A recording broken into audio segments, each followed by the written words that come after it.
The University of Miami, of course, boasts a long and illustrious list of former players who have now extensive coaching experience, and they go to the well once again, and we will discuss the latest addition. Appreciate you being here at the Voice of College Football.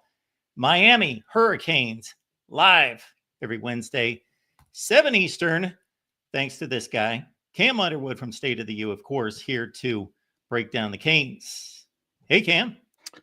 Yo, Mark, everybody, what's going on? Good to be here. Good to see you. Good to be seen. And yeah, let's have some fun and talk some Canes. Damian Lewis is a guy that I've lost track of, but certainly he has had his stops in the NFL. So the last time we saw him on a college football field, he was part of that beatdown that you have certainly relished on many occasions in New Orleans of the Florida Gators. So he was part of that, moved on to the NFL, had a fine 10-year career, just checked out some numbers, 200 plus tackles from the defensive tackle position, which is not easy to do. And 23 sacks, 42 TFLs. And now here we are, another decade removed plus, and he has come home to shore up the defensive tackle position. Yeah, man. So this is the brotherhood that we're talking about.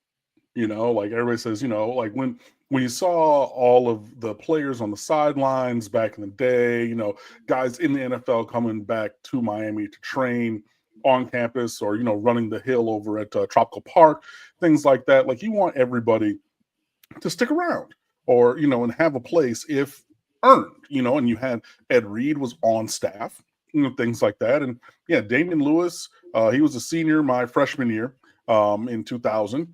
So we did cross paths in general, but not specifically at the University of Miami, but ended up his career, third team All-American, first round NFL draft pick, 10-year career, and then in the NFL, so fully vested in his pension and everything, with some very good statistics and, you know, was on some playoff teams. I don't think he won a Super Bowl championship, but still. Yeah, he would have lost one. He would have lost that second Rams game against the Patriots. Yeah. So, you know, something like that. But, dude, he, after ending his playing career, transitioned to coaching. Where did he coach, do you ask? He coached the defensive line for the Seahawks for 3 years. There you go. You know what I mean? Like, and then he left there. You know, they obviously transitioned their staff and, you know, got rid of a bunch of people. And then he was at Colorado for a year, just continuing to ply his trade. And now he's coming home to Coral Gables. And that's just huge. You know, when that announcement or the reports, because, you know, in typical Mario Cristobal fashion, there's little in the way of announcements from the University of Miami.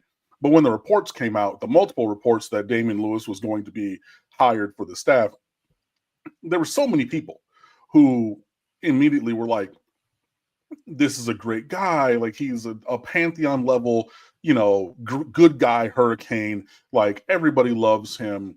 You know, this is a guy that we want to have here. You know, in the past, like you've seen him attending bowl games, like in the front row and like, hey, you know what I mean? Like, you know, just over there with the people because he's a Hurricane through and through, man. So yeah, dude, it's just really, really great.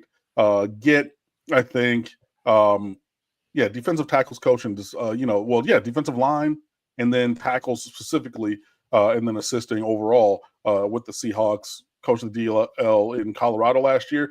And like, I have my issues with Deion Sanders' Colorado team, but one thing, even with that from the media hype personality shenanigans, right? Colorado's D-line low-key was damn good last year. And I'm going to, give some credit to Damian Lewis for that. Because, they performed pretty well. They were like a top 30 unit, which, you know, I know people can say, well, it's not, you know, number one. Hey, that's still pretty darn good, guys. So, and you see that there with his playing career and everything. 4 different teams, in the league for that decade and everything.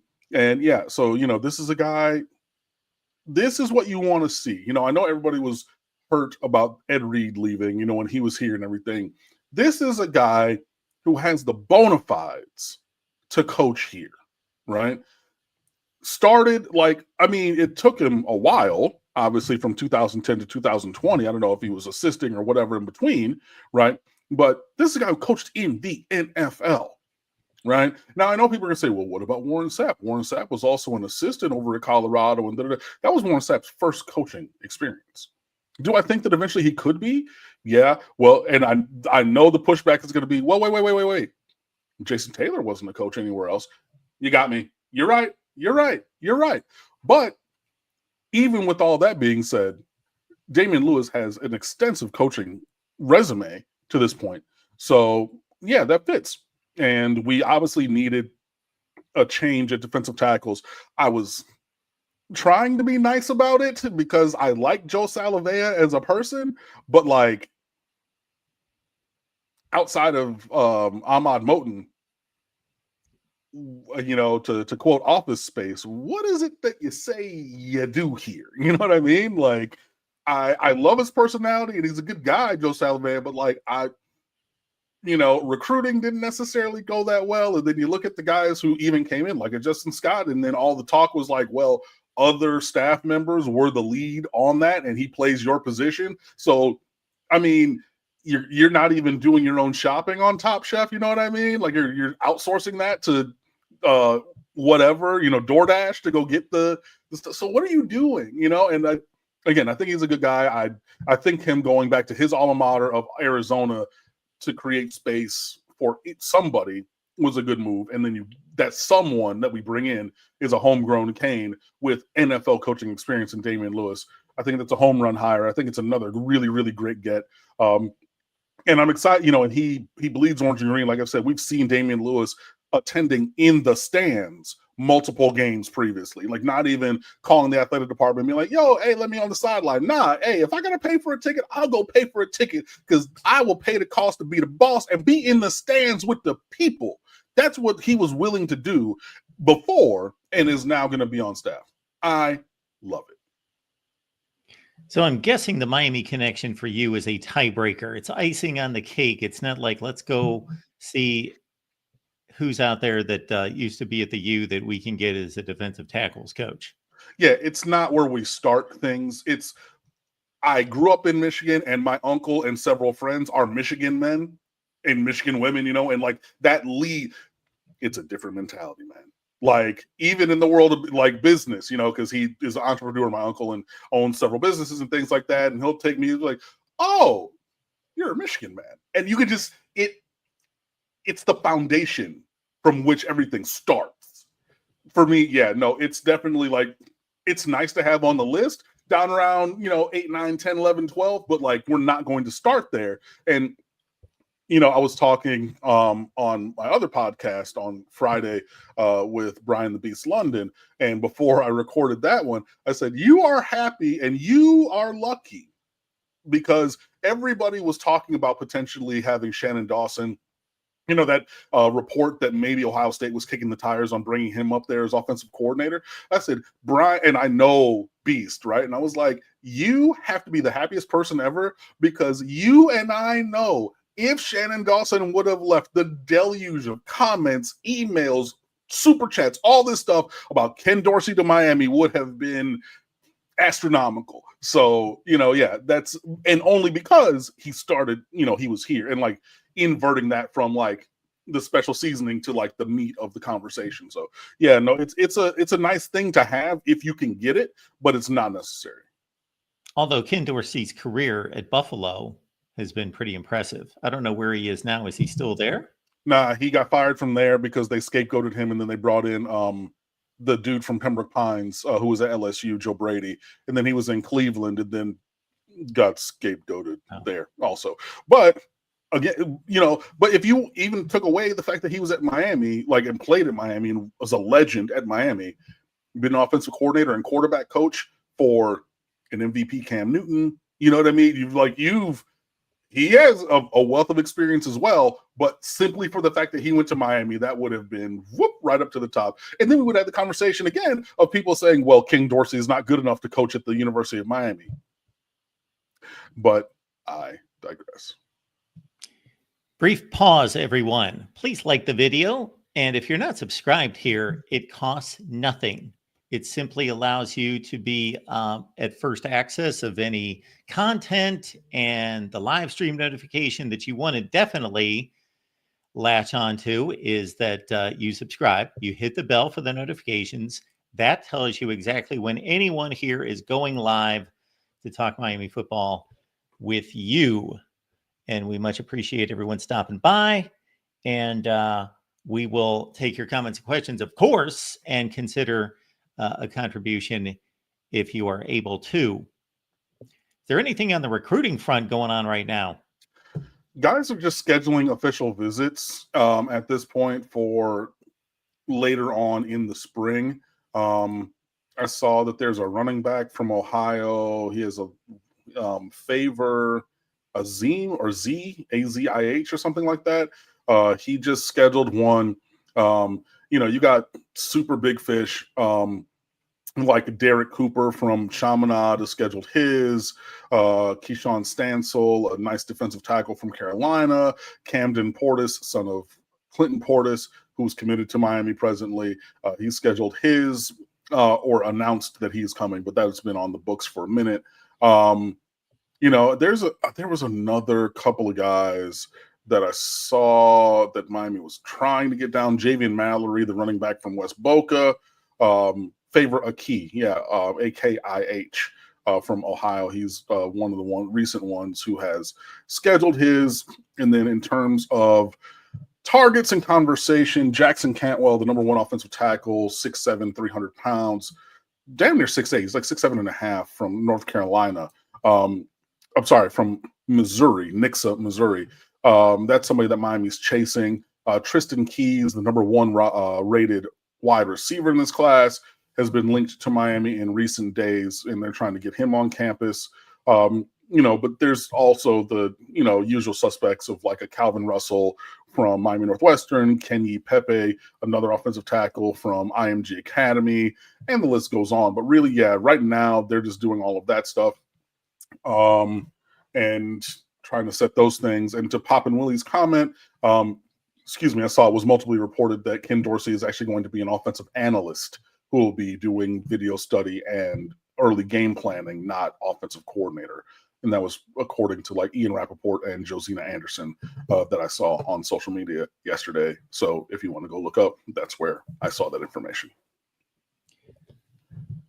So as things stand right now, where would your wish list start? Whether you want to go 1 deep, 3 deep, 8 deep, your wish list of 2026 commits. Oh, eventual signees. Got it. Jackson Cantwell, a 6'8", 300-pound offensive tackle. He was a top 5 player in the country.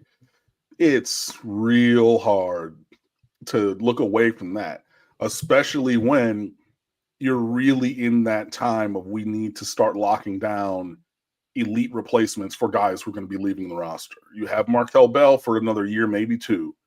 You have Francis Mawanoa, probably his last year. Might stay for 4, depending on how things go, but I'm counting him as 3 and done.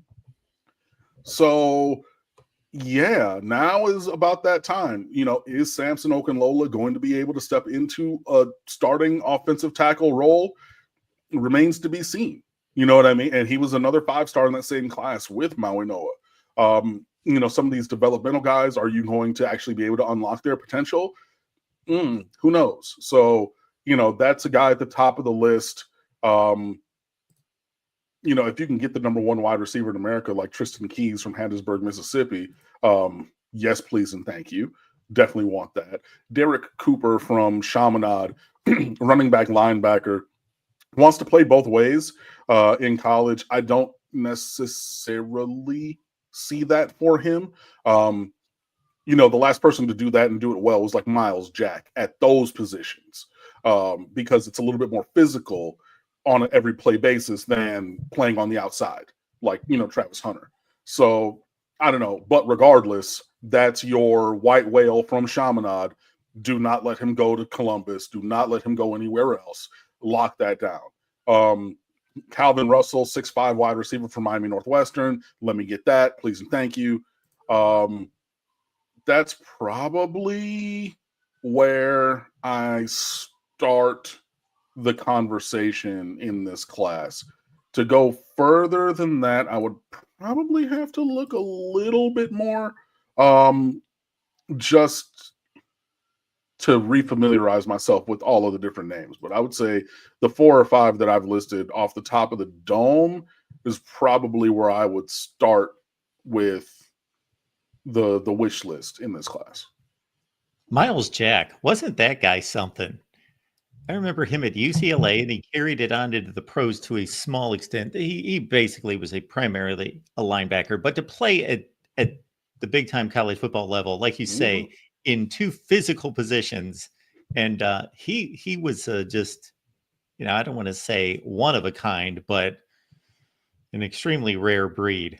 Yeah, exactly. So that was, he was somebody special, and he was more physical, more developed than Derek Cooper, who is physically developed, but like Miles Jack was like at the 99th percentile of physicality for his position and age and things like that. Paolo stepping by with this one. We appreciate you, Paolo.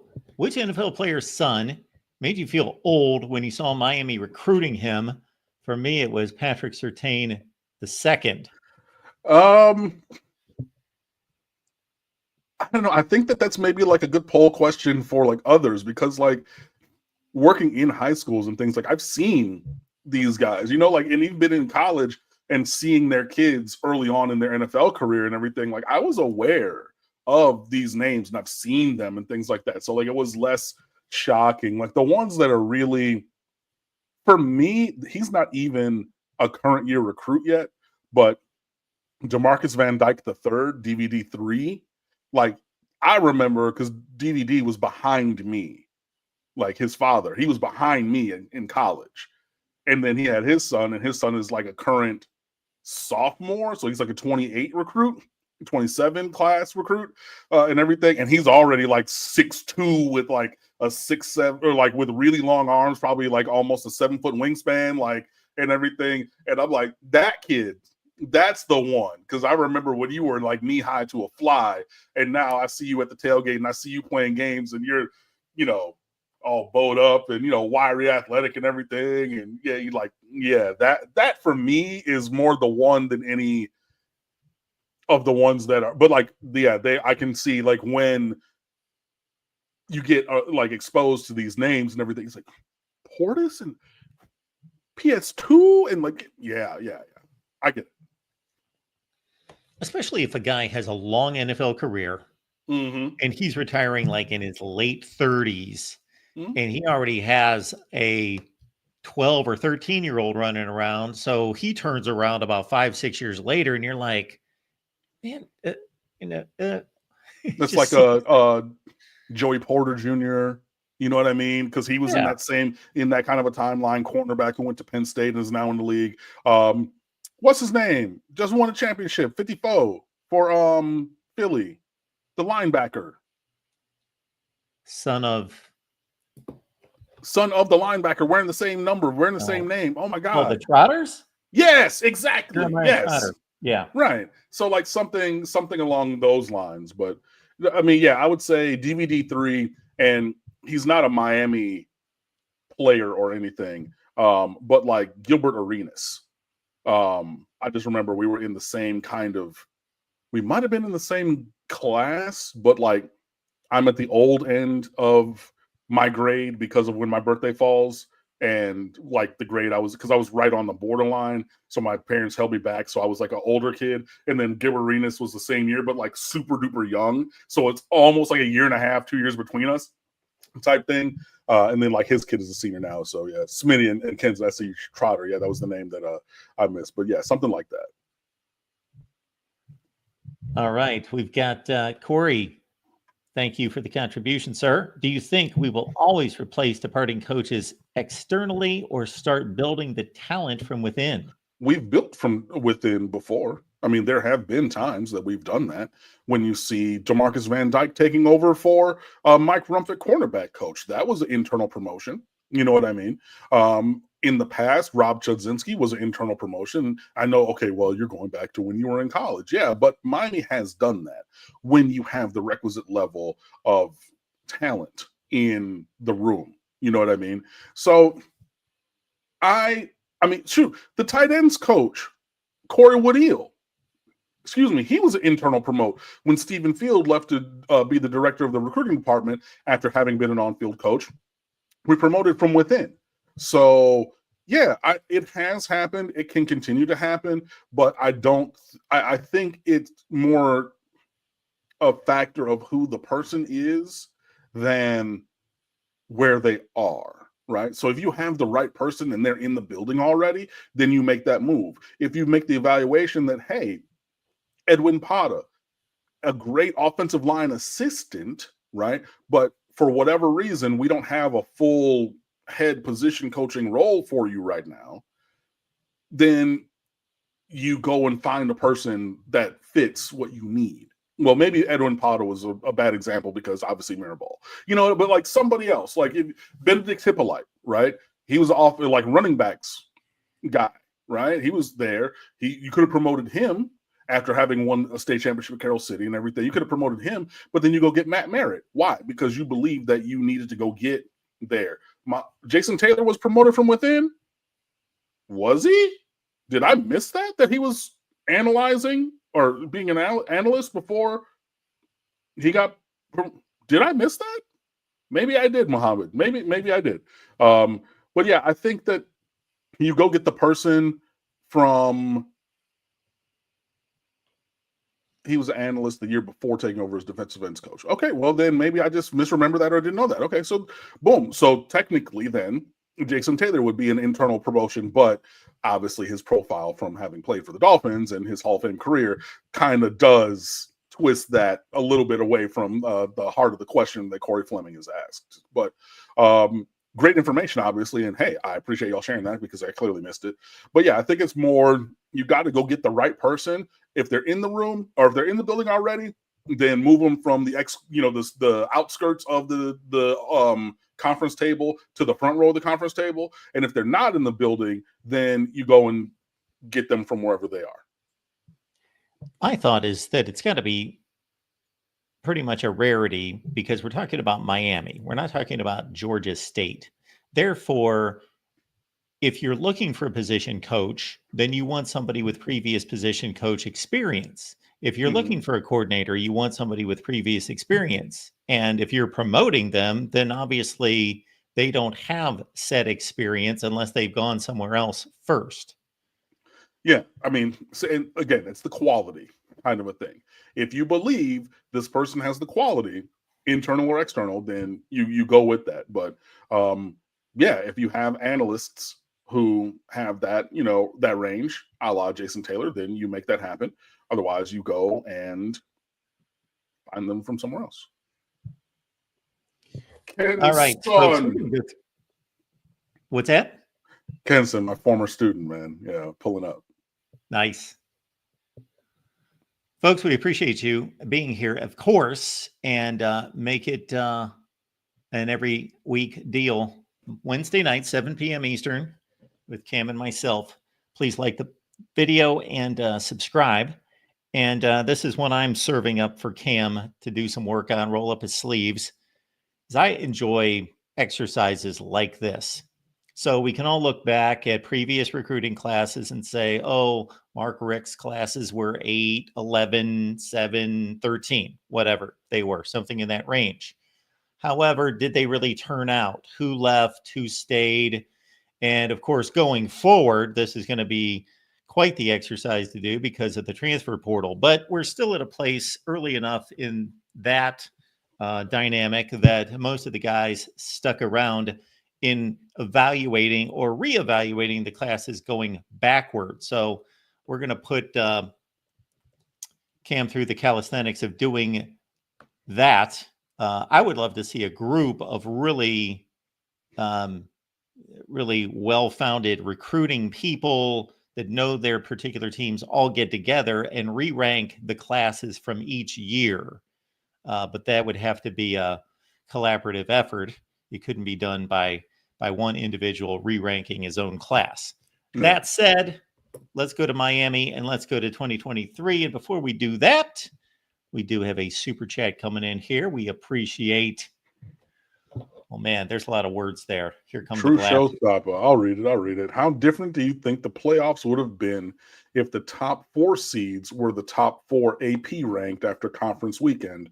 Conference champs not in the top 4 have home playoff games, and the selection committee selects the rest.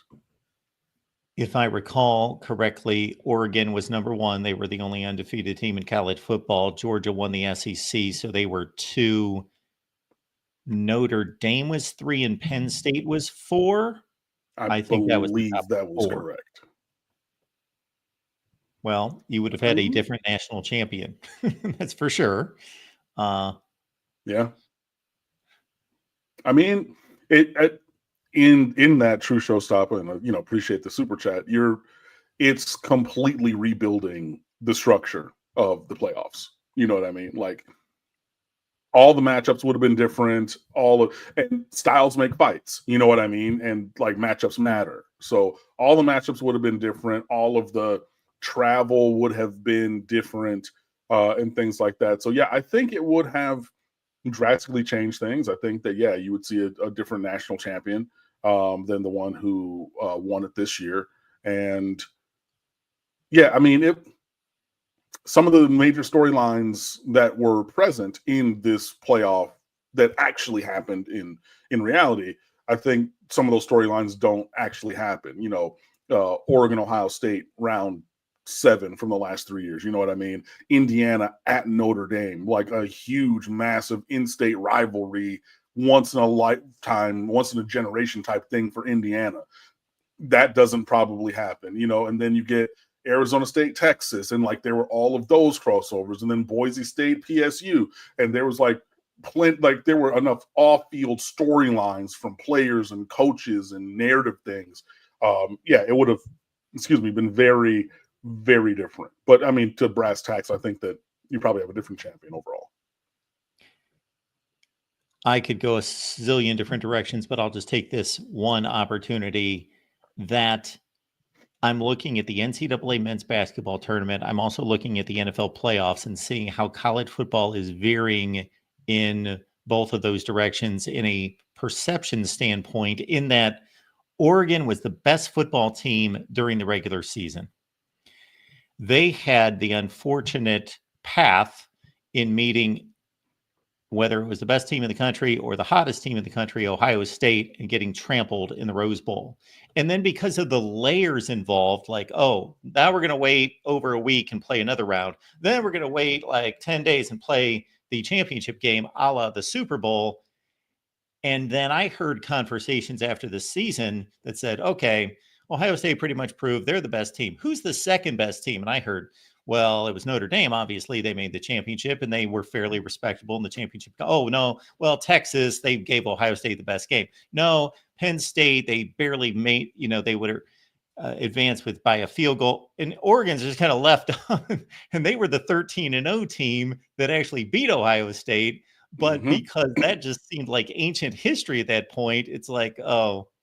I mean, it was September. It was ancient history in terms of that conversation at that point. But and they just ran over. I mean, like, it was that performance was so dominant against them in the Rose Bowl that I think removing them from the conversation was reasonable, even with a previous win against that same team in this year. Yeah. So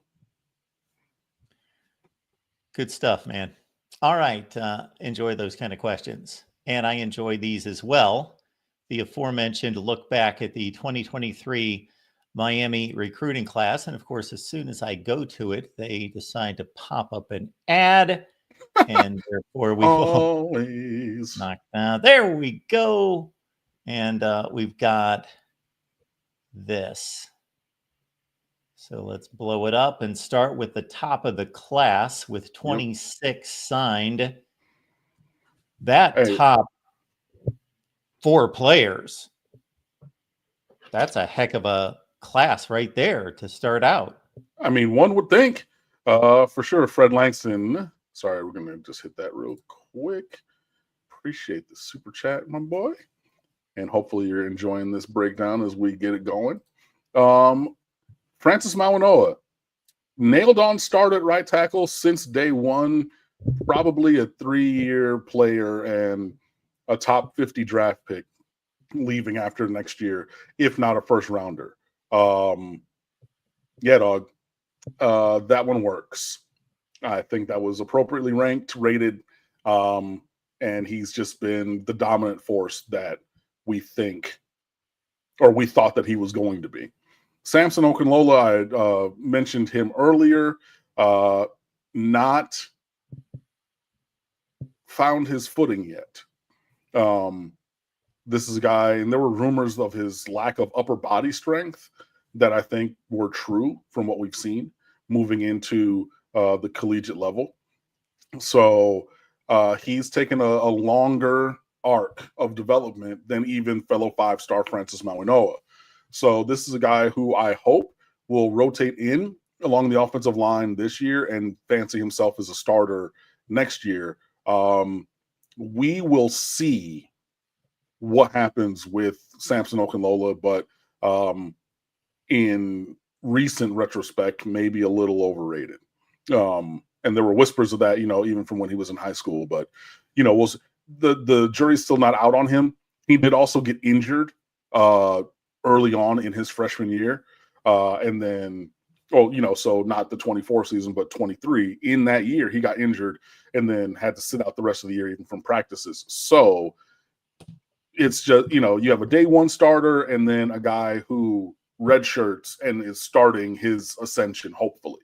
So, the 5-star talent I think is there, but we need to see some of that. Ruben Bain being the next one on the list, underrated.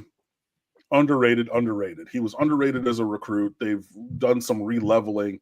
All of these sites like to do revisionist history and kind of change some ratings when you're not actively looking at them, like day by day.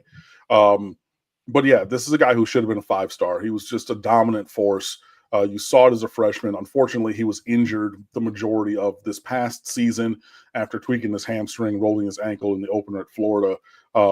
And yeah, he was a shell, 60% of himself. But that's a guy who, honestly, you need to put up either near or at. They're playing music in this other tab. Lord Jesus, sorry. Weird when it pops up in the headphones. But anyways, Ruben Bain at or near the top of the class. This is one where your return on investment has already been positive. Like he's exceeded his ranking already. Mark Fletcher going to be your number 1 running back this year. Another guy who I know was rated higher than that. Hold on. Mark Fletcher recruiting notebook. If I go back to the recruiting notebook that I wrote and posted on National Signing Day, load for me, please. His ranking was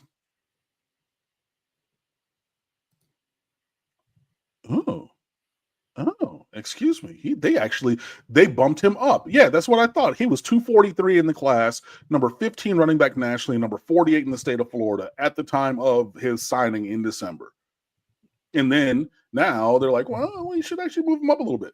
And I think that this is more where he should be. He's going to step into the number 1 running back role next season for the Hurricanes. I'm excited to see what he does. And he's just big and physical, like he's close. I think he's like 6'2". I don't think he's 6'1.5" inches. Like he's tall. But yeah, big back. And like in the literal sense, not the metaphorical sense. Jaden Wayne, they were right when they said that he was overrated as a 5-star because he was a 5-star early in the process, and then they ended up dropping him down a little bit. Seattle native who transferred to IMG for his senior year, and he just didn't have the kind of twitchiness that you need to play at this level. and got homesick and then transferred home after 1 year. So that's one that you're underwater on your investment in terms of recruiting from what he delivered. Robbie Washington, same kind of a thing. This is a speedy slot receiver, transitioned to corner. During this past season, Mario Cristobal spoke very highly of his potential at cornerback, but Robbie Washington wanted to play receiver, so he is transferring elsewhere to go and do that. Didn't really do much at Miami at all, so that's one that's underwater negative kind of return situation. Ray Joseph, make it or break it this year, my boy. Like, the punt returns have not been really explosive. He's averaging like 8.5 yards a return. He hasn't had a touchdown. The couple of times he's gotten touches on offense, he's gotten tripped up and things like that. I think that he's on pace to still have, a good impact. And he plays slot and was blocked by the all-time career leading receiver at the same position. You know what I mean? So that's tough, but he has all the talent in the world. So the jury's still out, but Kenson's saying that a Theron Collier type season from Ray Joseph would be welcomed. Absolutely.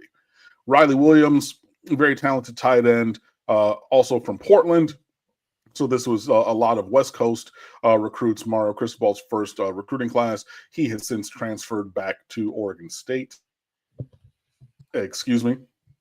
So that's a guy with, a negative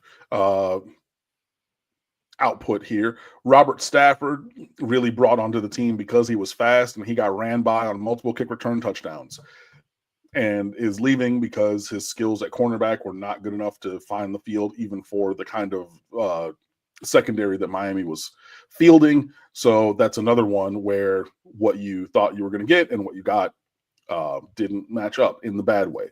Damari Brown, all the talent in the world, but he's another player who got injured in the opener and basically missed the entire season. He played 25 snaps, I want to say, in the Syracuse game, but didn't play another game after that. Outside of that. So in 13 games, he played in, if you aggregate what he did in the Florida game and in the Syracuse game, he played about a game's worth of snaps. Now, he's super physical. He's the better of the Brown brothers. That's why you let Devontae go to Florida State, because you get the talented one, the more talented one. But yeah, he just needs to stay healthy and earn one of the spots in the secondary, whether he moves inside to safety like his father Selwyn, whether he's outside, inside, at corner, whatever. But this is a guy with all the physical talent in the world. His development was a little bit curtailed by the injury this past year, though. Collins Anchampong, big, nasty defensive end, tore up his knee as a senior, came here, redshirted, and was kind of on scout team and got homesick, and he transferred to UCLA after the 2023 season. So, yeah, that's one where you thought you might have had something, and especially at his verified size of like 6'7", almost 6'8", 255, 260 pounds, somebody who you thought was a more physically developed Gregory Rousseau that you could use outside and inside, but he's not that kind of athlete. So anyways, Malik Bryant, this is a guy. Yes, Kenson, as in Mr. Brown, the AP for Miramar. Yeah, those are his son. You didn't know that? And you didn't know that he played at Miami? Yeah, dog. Yeah. That's funny because it's just Mr. Brown. Yeah, exactly. But anyways, Malik Bryant has been bounced around between linebacker and edge. Hopefully, he I think that he's a better player at edge. He was a see ball, get ball kind of guy in high school. Really started developing, and then he got rotation snaps at that position. And if you guys don't remember, he had that incredibly huge fake field goal stop against Virginia Tech in that game. So, and this is a guy who, when you're facing more athletic quarterbacks, you can put him in and just have him chase him down from defensive end and like spy and things like that. So this is a guy who's starting really to come into his own. Excited to see what he does. Josh Horton the time is nowish that I would like to see return on that investment, especially defensive tackle going into year 3, similar to Ahmad Moten last year. Like we can get that growth and development, that grown man strength at the point of attack. This is a kid who lived in the backfield in high school. Same state championship team as Air Noland at Langston Hughes, their first championship team since that school's only been around for 10 or 12 years. This is a talented guy. Hopefully, now starts his clock for when he gets on the field. Popo Raul Aguirre, this is a guy, I think he's exceeded even his ranking so far. He was the first guy off the bench at linebacker. Should have the inside track to a starting position. He is the kind of physical that you need to have at linebacker. Big, strong, fast, had a fumble recovery for a touchdown, all of those things already. This is a guy that's a really good get out of the state of Georgia. Antonio Tripp was the center of the future, but he has short arms for his position, and that's something that was going to really have him behind others. And then he transferred out, which is why Miami has gotten transfers in at center for the last couple of years, because that's where he was going to slot in, but unfortunately he did not have the range. Chris Johnson Jr., this is one that people are going to really debate.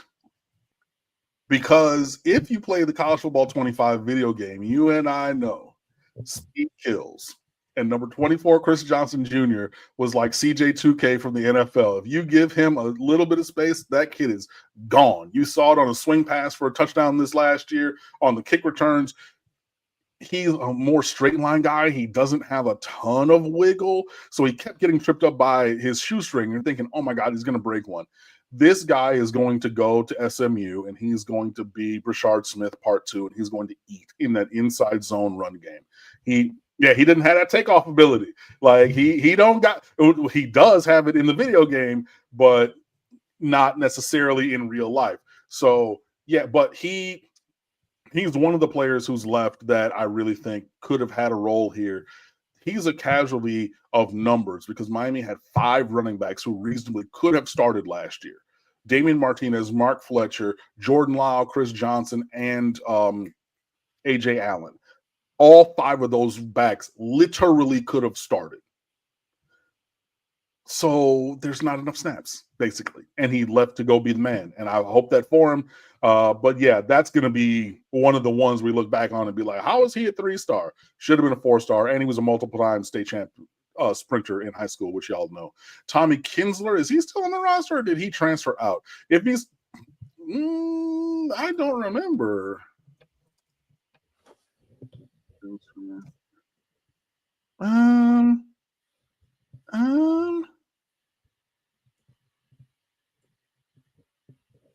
don't think so.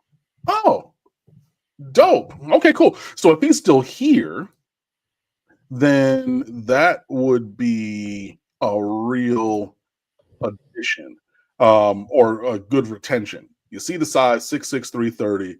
Whether he plays outside or inside, I think that this is a guy with the kind of build that you need. So there are some offensive linemen who take time to develop as a 3-star, so I'm fine with that.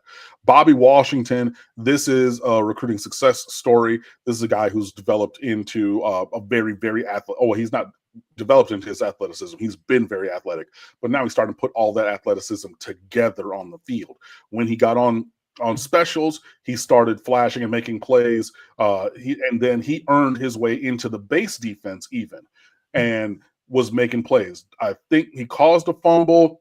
He's around the football. He's rangy and athletic. Between him and Cameron Bobby Pruitt, those two, Bobby Washington and Bobby Pruitt, you got something at the athletic linebacker. Tall, lean, 6'3", 200, he was 215 as a recruit, probably up to 225 now. That's a kid who's going to see the field in multiple instances. So, that's a recruiting win for sure. Recruiting win, unfortunately not for us, is Caleb Spencer. He left after his first year and transferred home to Virginia Tech and has been a nailed-on starter for them, had an interception, multiple tackles in the game against Miami this past year.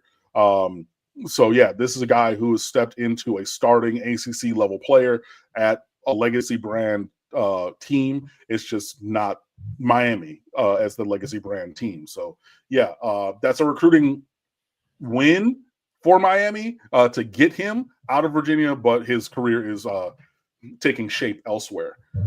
Emory Williams, you get what you get. You know, I said it at the time of signing that he was a program guy. Actually, if I give me 2 seconds, because since I'm in my 23 notebooks, I'm going to go back into all of them and I'm going to find exactly what I wrote. And I'm going to tell you all right meow. Well, as I'm looking for this, the other part of the situation here is the absence of Jaden Rashada, right? Because Jaden Rashada, 4-star, 5-star, was the quarterback in that class. And then the University of Florida, shout out to George in the comments, decided to make a Godfather offer of $8.5 or $13 million of fake monopoly money to get him off of his Miami commitment. And then we know everything that's followed from there. So that Jaden Rashada sized hole is the one that Emory Williams ostensibly was brought in to fill. I will say from my Miami outlook in the recruiting notebook that I wrote for him, Williams has talent, but he's definitely more of a developmental player at quarterback for Miami. With the talent on the roster and the development needed from Williams to be game ready at this level, fully expected to be 3+ years until he sees the field. I wrote that then. Was he a measure better than that to win the backup role as a freshman? Yeah. If Tyler Van Dyke was throwing the ball to Miami players instead of the other team's jersey, you don't see Emory Williams on the field. You definitely had to go get somebody for last year. And then in the bowl game, when you saw what that was, you definitely had to go get somebody for next year too. And then you get Luke Nickel behind that and things like that. He's a developmental dude. He's a guy that, honestly, he's played more meaningful snaps than you would project from somebody of his stature. Like, Smitty, his career is already nearly over. He's sitting in the portal. Oh, well, sorry, that's Rashada. Yeah. But like that, yeah, I mean, I think that he's a nice dude and everything. I know that, you know, he like posted something on Twitter like, hey, man, I don't understand it, but, you know, God got me. I just got to work. I understand that you went 4 for 17 in the ball game, my boy. Like, all due respect, man. Like, hey. Now, in a similar way, and Kenson got me thinking about my teaching career. When I first got to Miramar, it got worse before it got better because I was the third director in 3 years, and I had to tear down that program and rebuild it, right? So my second year and my third year in that position, when we got straight D's at districts, superior, excellent, good, fair, poor, we got straight fair, 4th division ratings on stage. If they would have went and said, hey, we want to bring in somebody that comes from a superior program background and move forward in a different direction, I would have understood that. That's the situation that Emory Williams is in. You got straight fairs and straight pours in your last couple performances, and now you're talking about, well, they're looking at bringing in somebody else. Damn right they are. You don't got the range, my boy. You're not. He's barely Miami caliber. I mean, and I even mean that as a backup. All due respect. So again, no ill will to the person, but performance-wise, doesn't have the range. Because it's only one performance, but still, it's not only one performance because you're going. No, I'm going back to his freshman year. I understand. Yeah, but I'm just highlighting the 4 for 17. You expect your backup to be able to come in and perform capably and give your team a chance to win. He blew a 10-point lead. The team blew a 10-point lead, but obviously he was at the controls. And I just look at somebody like him and I think, I know there's a competitive nature for most of these guys that pushes against this because they have to constantly think, hey, if I was good enough to get here, I'm really good. And they see themselves in the best light. And I respect that, but you have to be realistic and think, look at the position I'm in. I'm probably making a little bit of NIL money, unlike what would have happened to me 5 years ago. I'm Mhm. surrounded by some of the best coaches in the business at an elite university. I'm gaining all sorts of resources and connections. I am setting myself up to be a coach. I should take advantage of all this training as a different career path. Yeah, honestly, that would be what I would do. And I get it, like, players want to play. Like, I get that he wants to do that, and I'm not going to begrudge him that, but like, let's also be real about these things. And as I'm looking, does it have it? I was looking on his roster page to see if his major was listed on there. But whatever So it is, I hope you're studying well, because I mean, you're going to go pro in something other than sports. I mean, well, at least sports performance, but is that a yeah. slight addendum to your recruiting rules in regards to signing a quarterback? If you're the ilk of Miami, does that Mhm. mean more or less a top 15 quarterback? Something like that? No, I mean, you need one. Hopefully, you're able to back that up.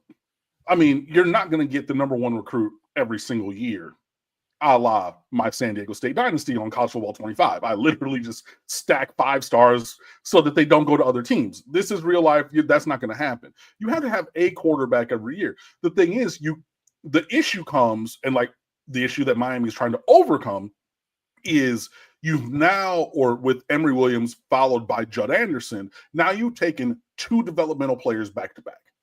That's the issue, right? Had you taken a Dante Moore, right, who wanted to come to Miami, but that's another story, and then you back that up. If Florida hadn't, lost their ever-loving minds and offered $13.5 million, then you have a 4-star borderline 5-star in this very class. So you eventually have to address the level of talent. It cannot only be roster filler. There needs to be some star power as well. But regardless of its roster filler or star power, I still think you need to get a high school quarterback every single year.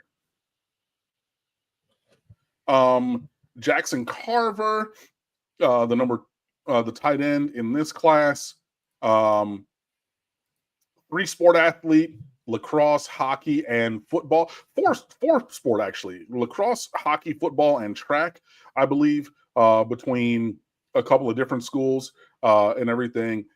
Big kid, lots of talent. Probably takes a couple of years to develop at this point, which is why we've gone out and kind of recruited over him. So we'll see what his path is, whether it's here or elsewhere. Shamar Kirk, JUCO transfer. Decent talent, but nothing special. And he's already transferred out. He was, I mean, like 2 catches a year type thing. Demetrius Freeney, I don't even think he made it to the fall, if he did. But yeah, that's another guy that we brought in, hopefully as a like immediate plug and play kind of a dude out of JUCO. That didn't work out. Frankie Tinalau, he's the native Australian kid who moved to Miami and came to Miami. He's since transferred out. Definitely like a 3 or 4 year developmental lineman, but massive, massive kid. I remember seeing him early on in his senior high school season when he visited for a game. 6'5", 315 might be short selling it. That kid is huge. So I think if he drops down a level of competition, that might be better suited to his skill set and taking a longer term developmental timeline. Marcellus Pulliam, another kid who's already transferred out at linebacker.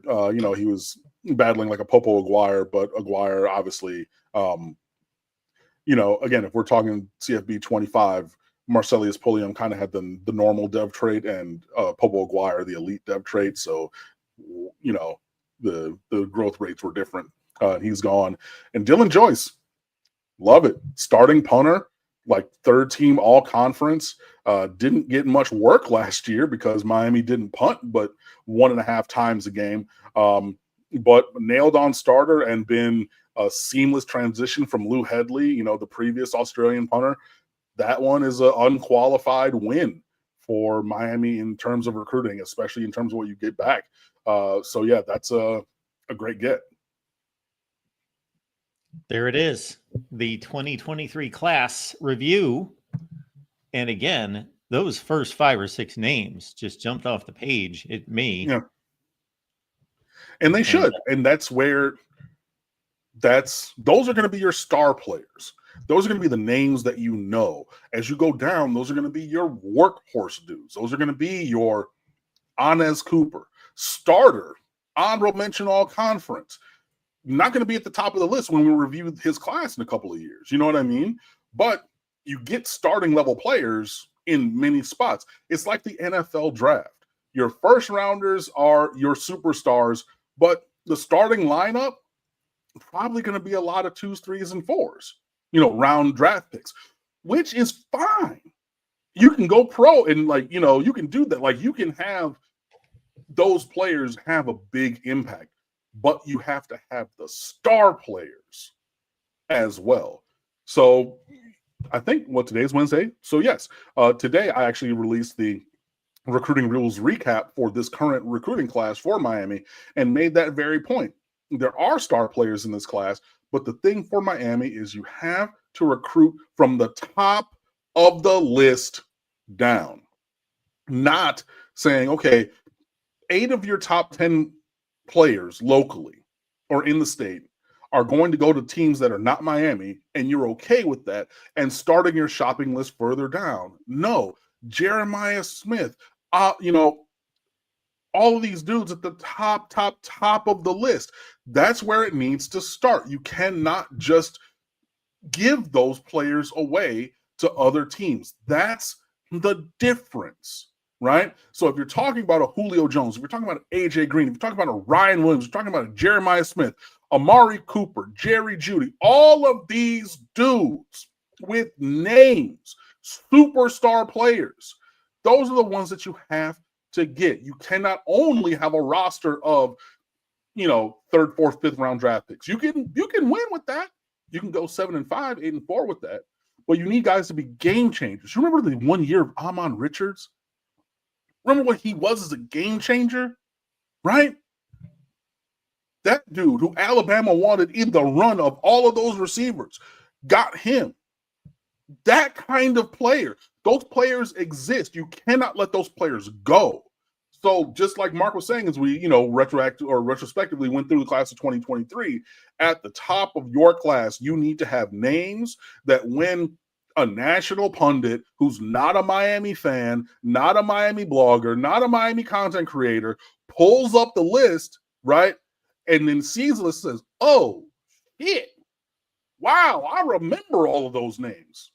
If it was Florida from 2 classes ago, top DJ Lagway, you pull in somebody from Walla Walla, Washington, and show them that list. I know that. Those are the kind of players you have to have. Hopefully, Miami's on the path to getting them. I don't think they really did a great job in this class of 2025 on that, by the way. But, hey, hopefully we will get there. But that has been our look back at the class of 2023. I saw a site that had listed the 2 Super Bowl lineups from Kansas City and Philadelphia with their recruiting rankings. And what was very noticeable, and of course, you're going to have your guys that came out of nowhere to become Super Bowl starters after being very lowly regarded, but generally the guys were highly regarded. I think the numbers that I most recently saw, 40 to 45% of 5 starters, 5 stars are NFL players. It drops to 10 to 12% for 4 stars, and it's about 3% for 3 stars. And then you have people, as soon as I utter those numbers, who come back at me and say, well, I saw this site that listed how many 3 stars there are in the NFL versus 5 stars, and there's more 3 stars in the NFL. Well, you don't understand that there's only 35, roughly 5 32. stars in each class. Yeah. 32 is a pretty firm number. 32 5 stars, and then thousands of 3 stars. Like, it's exponential. Like, it's not even, it's not even close. What stood out to me looking at those recruiting rankings for the Super Bowl lineups is the Eagles went out and they selected 4 of those Georgia players on defense, and they were all top 70 players overall in that class. And then you remember Jalen Carter had that driving incident or whatever in the draft process, and then fell down. And we're like, don't let him go to Philadelphia. Somebody picked this kid. And then it's just like, all right, cool. And they're like, look, we did our due diligence and everything. We're good with it. And he's arguably the best defensive lineman in the league right now. You know what I mean? Like, it's just, and wrecked shop on Sunday. My God. But like, those are the kind of players that Miami needs to be getting. And hopefully the ones that they have avoid injury, Ruben Bain, and take a big step of development into year 2, Justin Scott. And, you actually have those so that, yeah, when we continue to go back and do these, when you look at the top of the list are game changers. And then you have development from the rest of the list to be program players, to starters, to standout players. And if you get one of those guys from the middle part of the class to be a superstar, then you're really doing something right. So again, folks, the Eagles took 1/3 of the Georgia defense from 2021 that was generational and just plucked it out and then won a Super Bowl 4 years later with it. Yep. It's pretty incredible when you think of it that way. Yeah. 3 years later. At point, Carter was a top 3 talent in that draft and didn't go top 3 because he got drafted by Philly. You know what I mean? Like, and it just, yeah, things like that. So, hopefully we'll see. It's good to hear that Miami, in the conversation before this class retrospective is, being connected with, Tristan Keys, the best wide receiver in America, whether he's from South Florida or not. That makes me feel good. The offensive tackle from Missouri, same thing. Like you got to get the superstars, especially at, if you can get them at every position, then you turn into my San Diego State Aztecs. If you can get them in a couple really needed positions at the time, that's how you become Clemson, Georgia, Alabama, what Texas is building into, things like that. Ohio State, like I hate to say it, but proof's in the pudding. So yeah, hopefully, you guys enjoyed that. Definitely will do, probably another one of those next week and look forward to the season and seeing what Miami can put on the field. Folks, most of you stopped by a little bit late, whether that's 10, 15, or even 50 minutes into the show, as many people have commented in the chat. All you have to do is rewind the old tape digitally, and you can go back and catch what you missed. What's going on at State of the U?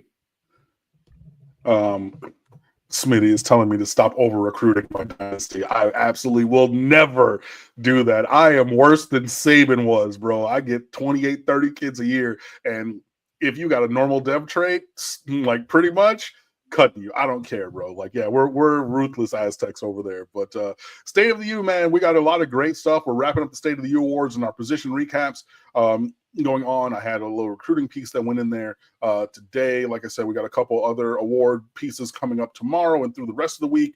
And some other good content. There was something else too, but there's so much stuff on there, I can't even remember. So what you need to do is please come on over and fan with us. Stateoftheu.com is the location, 25/8, always open every single day, every single hour for the low, low price of free.